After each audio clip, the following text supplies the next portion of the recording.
where you can go and get specific information about the 30, 60, 90-day plans, the comprehensive school improvement plans, data around those schools, sustainability plans. We want you to be able to see everything, and the hard work of the collaboration of the Kentucky Department of Education and ourselves, because they're actually in schools along with us. So this is actually a good source of information for you. Now, one of the things, and I'll turn it over to Dr. Radowski, is transparency with data. We want you to know exactly where we are with the priority schools, so we're just going to dwell on that a little bit. Okay, and this is actually going to be short. What we want our data to be is useful, and so eventually, like, you have to figure out what might be a dashboard that one can use to see if you're having success or if you're having a problem. So one of the dashboards that we have around our priority schools or around the transformation zone is what progress are you making on various measures that are part of quarterly reports that we basically give the department on our priority schools. So if you look at this, there are 3 columns, and it basically talks about progress from the baseline year and progress from last year. The 3rd column is around the schools that we call are like on a watch list. So if you look at this, the green that's up on this slide basically has to do with those measures that we are doing, where at least 50% of the schools that are in that category are basically showing progress, 50% or more. So as you can see on this particular slide, we are having like quite a bit of success.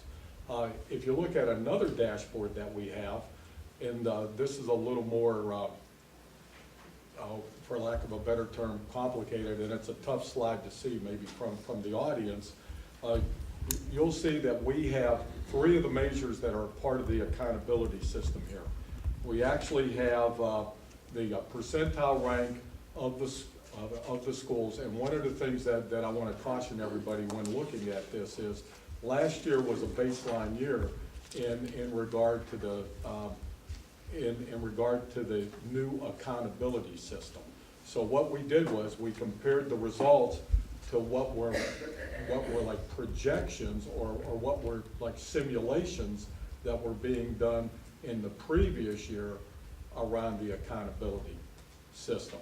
So if you look at where the progress is as far as the percentile ranks, you'll see that there wasn't that much progress, but that was against some data that was simulated, okay, and it's considered baseline. But the 2 things that we have had pretty consistent measures with over the past couple of years, college and career readiness and graduation rate, you'll see in those columns we've had pretty good success. And with that, I'm going to turn it back to Dr. Arnold. So, and what you can see though is we're not satisfied with the results. Even though we have arrows going in the right directions and we have increased achievement in our schools, we really have more work to do. So one of the things that happened last year was the adoption of the Common Core. And with the new accountability model, what's important for all of us to do is know where every student is along the continuum. So how are our 3rd graders doing? And are they on track to be college and career ready? Are they on track to be graduating? And you know that we assessed kindergartners for the first time last year, working with KDE, with the Brigance. So this really is about a continuum of learning, so that along the continuum, everyone is hitting the benchmarks, so that you're proficient in reading by 3rd grade. So what we know from last year, from the accountability model, is that we have 2 apples-to-apples comparisons. One of them is college and career readiness. And last year, the 11-12 school year, we went up by 13 percentage points in college and career readiness. We're proud of that, but we're not satisfied with where we are. As you can see by the slide, we exceeded our KDE target. And you can see the target that we have for this year. And Bob and the staff monitor data every day. So we know that we're on track to meet the target for this school year. The other thing is graduation rate. We're proud that our graduation rate went up to 69.4%. That's almost to the goal from KDE, but remember in Louisville, we have a more lofty goal. We have the 55,000 degree goal, so we want to achieve the 55,000 degree goal, which is more ambitious even than the KDE goal. So we track how many students are on track for graduation. And as we get the continuum right, more kids ready for kindergarten, more students proficient at 3rd grade, then we will also see, as years go on, more college and career readiness and more graduation rate. Now, we do have some successes, and we're about celebrating successes and acknowledging the hard work that we have to do. But some of the successes that we did want to point out is that last year, as the new superintendent of Jefferson County Public Schools, I accompanied David Mike from Western High School and Dr. Hensley, who was then with KDE, to present with Arnie Duncan on a panel in Washington. So that was really a highlight of last year for the work that Western High School had accomplished. We know that KDE has concluded last April that the district does have capacity to lead the turnaround. And it's important again for me to emphasize, we are not turning around 18 schools. We, and it's a we thing, are turning around an entire district. So we really need to lift every school up. When you look at graduation rate went up overall. Some of our schools had over double-digit percentage gains in graduation rate. For instance, Valley is almost at 70%, Wagner is at 73.5%. So they did their job in raising the graduation rate, but all of our high schools need to increase graduation rate if we're going to move the needle of graduation rate overall. So we did have district-wide accreditors came in January and recommended us for district accreditation. KDE came in and did 7. Their hard work was 7 leadership assessments and found all of our principals in cohort 2 to have the leadership capacity. And then one of the things that we're most proud of recently is 11 of our schools were recognized in U.S. News and World Report. When they used their assessment and their data, they actually acknowledged 11 of our schools as medal winners as being the best in the top 25% of schools in terms of the progress they're making. And you'll note that 3 of those schools are priority schools. Fairdale, Fern Creek, and Western were acknowledged, along with the schools that you would expect to be acknowledged. So what we know that we have in place in priority schools, and I just want to highlight some things, our $28.6 million have been invested in priority schools with school improvement grants. There's already differentiated funding. KDE recovery teams have been on the ground in our schools since 10-11, since the first year of implementation of cohort 1. We now are arranged in area achievement with K-12, which is important. We know that we have aligned assessments, a new accountability model in the Common Core. That will help us. There are sustainability plans in each of the schools that you can see on that website. And KDE and JCPS now have a collaboration plan. It's really important in partnerships to really understand what everybody's role is so that we all can be contributing to the overall success of the schools. And what we know also in our schools is they have complete flexibility in hiring. Our priority schools have complete autonomy in who they hire when there's a vacant position. So I want to turn it over to Mr. Marshall and Dr. Hensley to talk about some of that research and some of our work. Okay. Good morning. One of the things I think it's important to note is research shows that if students are allowed to bring in their culture and their background, they will achieve. One of the things that JCPS is doing aggressively and unapologetically is making sure that students are allowed to do that. If you only knew one way to get home and achievement was at your house and that way was blocked from here, you would be stuck here. So what we have to do and be careful of is make sure that we find different ways of getting students to achievement. Some of the things that we're doing and that I'm very proud of, is this cultural competency / inclusion district-wide rollout. Now, we're changing it from a rollout to a roll-on because it happened last year. 96% of our staff, not teachers, not just central office, from board members down to mechanics, has had some form of training on cultural competence. So what we're trying to do is continue that by making sure that we're allowing students to get to achievement by bringing in the things that they can bring. I heard someone say that everything I'm not has made me everything I am. So we have to understand that everything that these students bring in is something we need to look at as an opportunity to operationalize achievement. We cannot sit back and cookie cutter achievement to be one thing. All of our students, some of these students that are walking in the hallways right now in this university came from JCPS. Teachers have done a lot of things to make sure that they got into this fine university, Western Kentucky University, and other ones. But the thing that we have to understand is that as we stick to the research, we have to make sure that students are allowed to bring in their differences. JCPS has, with the leadership of Dr. Hargens and our CAO, I will always say this, JCPS has and will continue to make sure that those differences are not looked at as deficits. Because when we start looking at it as deficits, we have even more of a mountain to climb. Now, I'm not going to sit here and say that we are completely satisfied with some of the numbers. We are completely satisfied with where our subgroups are as it relates to achievement. But I can tell you right now, and I really want you to think about that, if you only knew one way to get home from here, and that way was blocked out, you're going to be stuck. As teachers, as a community, we have to find ways to get students to home / achievement.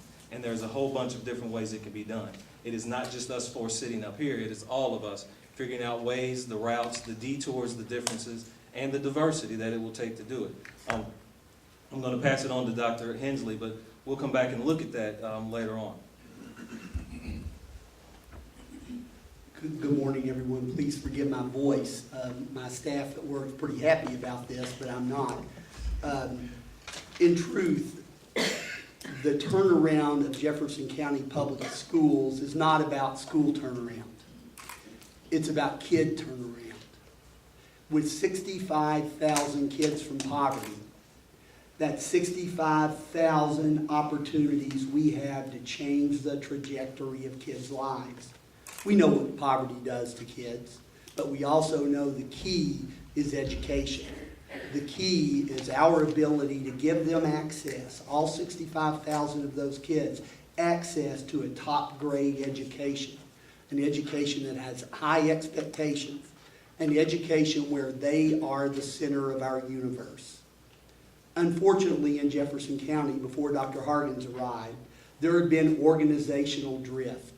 It happens in businesses, it happens in government, it happens in all kinds of places where there are large shifts away from the real mission.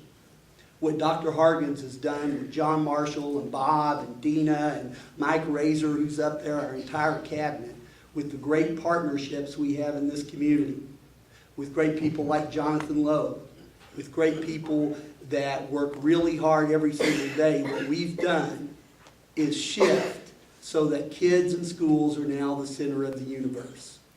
And you might say, that sounds cute, Dewey. That's a cute little phrase. No, there are a lot of actions that follow that. We have changed our allocation of resources so that it targets individual kids. We've increased the numbers of interventions, the number of opportunities, the number of adults inside schools on a daily basis who surround those kids, encircle those kids, and give them what they need to move forward. We've been through one round of testing since the initial yearling, early bird kind of beginnings of that. And now we're moving forward and starting to see some of those things happen. For our priority schools, we've created, it's district-wide, but priority schools get top priority, student response teams at the district level, at the achievement area level, and at the school level. There are groups of people whose job it is, among other things, to sit around the table and brainstorm the ways they can support individual kids and change the trajectory of their lives.